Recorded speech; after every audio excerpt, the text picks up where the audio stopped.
चित्रकूट नगर में एक राजा रहता था। एक दिन वो शिकार खेलने जंगल में गया। घूमते घूमते वो रास्ता भूल गया और अकेला रह गया। थक कर वो एक पेड़ की छाया में लेटा कि उसे एक ऋषि कन्या दिखाई दी। उसे देखकर राजा उस पर मोहित हो गया। थोड़ी देर में ऋषि स्वयं आ गए। ऋषि ने पूछा, तुम यहाँ कैसे आए हो? राजा ने कहा, मैं शिकार खेलने आया हूँ। ऋषि बोले, बेटा, तुम क्यों जीवों को मारकर पाप कमाते हो? राजा ने वादा किया कि मैं अब कभी शिकार नहीं खेलूंगा। खुश होकर ऋषि ने कहा, तुम्हें जो मांगना हो मांग लो। राजा ने ऋषि कन्या मांगी और ऋषि ने खुश होकर दोनों का विवाह कर दिया। राजा जब उसे लेकर चला तो रास्ते में एक भयंकर राक्षस मिला। वो बोला, मैं तुम्हारी रानी को खाऊंगा। अगर चाहते हो कि वो बच जाए तो 7 दिन के भीतर एक ऐसे ब्राह्मण पुत्र का बलिदान करो जो अपनी इच्छा से अपने को दे और उसके माता पिता उसे मारते समय उसके हाथ पैर पकड़े। डर के मारे राजा ने उसकी बात मान ली। वो अपने नगर को लौटा और अपने दीवान को सब हाल कह सुनाया।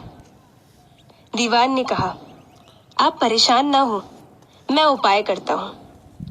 इसके बाद दीवान ने 7 बरस के बालक की सोने की मूर्ति बनवाई और उसे कीमती गहने पहनाकर नगर नगर और गांव गांव घुमवाया। ये कहलवा दिया कि जो कोई 7 बरस का ब्राह्मण का बालक अपने को बलिदान के लिए देगा और बलिदान के समय उसके माँ बाप उसके हाथ पैर पकड़ेंगे, उसी को ये मूर्ति और 100 गांव मिलेंगे। ये खबर सुनकर एक ब्राह्मण बालक राजी हो गया।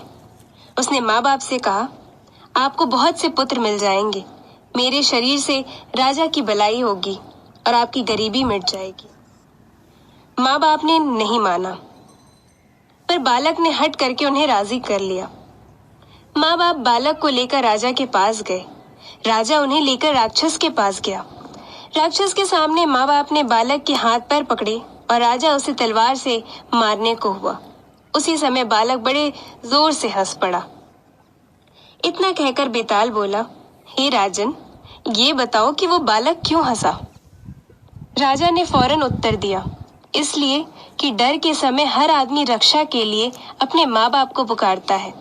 माता पिता न हो तो पीड़ितों की मदद राजा करता है। राजा न कर सके तो आदमी देवता को याद करता है। पर यहाँ तो कोई भी बालक के साथ ना था। माँ बाप हाथ पकड़े हुए थे। राजा तलवार लिए खड़ा था और राक्षस भक्षक हो रहा था। ब्राह्मण का लड़का परोपकार के लिए अपना शरीर दे रहा था। इसी हर्ष से और अचरज से वो हंसा। इतना सुनकर बेताल अंतर्ध्यान हो गया और राजा लौटकर फिर उसे ले आया। रास्ते में बेताल ने फिर एक नई कहानी सुनाई।